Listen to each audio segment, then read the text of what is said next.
ત્યારે કયા વિસ્તારોમાં સૌથી વધુ વરસાદની સંભાવનાઓ હવામાન નિષ્ણાતથી લઈને હવામાન વિભાગ વ્યક્ત કરી રહ્યું છે તે આપને જણાવવું છે કે જેથી અંદાજ લગાવી શકાય કે શું આપના જિલ્લામાં પરિસ્થિતિ બનવા જઈ રહી છે। આપ જુઓ ક્યાં રેડ એલર્ટ છે। 29મી ઓગસ્ટ 2024 ને લઈને આ અનુમાન છે કે તારીખોને લઈને સૌથી પહેલા આપણે વાત કરી દઈએ કે કચ્છ, મોરબી, સુરેન્દ્રનગર, કચ્છ, મોરબી અને સુરેન્દ્રનગર માટે 29મી તારીખ એટલે કે આ તારીખોમાં આ સ્થળો પર અતિ ભારે વરસાદ થઈ શકે છે। જામનગર, રાજકોટ, બોટાદ પણ નહીં હોય બાકાત, ત્યાં પણ વરસી શકે છે અતિ ભારે વરસાદ।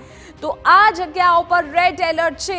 જામનગર, રાજકોટ, બોટાદ, દેવભૂમિ, દ્વારકા, પોરબંદર, જૂનાગઢ, સૌરાષ્ટ્રના તમામ વિસ્તારો કે જે સૌથી વધુ પ્રભાવિત થશે તેવું અત્યારે અનુમાન લગાવવામાં આવી રહ્યું છે। ગીર સોમનાથ, અમરેલી અને ભાવનગર માટે પણ એ જ આગાહી છે, ત્યાં પણ રેડ એલર્ટ આપવામાં આવ્યું છે। અને ખાસ તો જે કાંઠા વિસ્તારો છે, દરિયાકાંઠામાં પણ જે પ્રકારની સ્થિતિ અત્યારે સર્જાય છે તો ત્યાં પણ ગીર સોમનાથ લઈ લો, પોરબંદર લઈ લો, ભાવનગર લઈ લો, સીધી અસર તેની જોવા મળશે।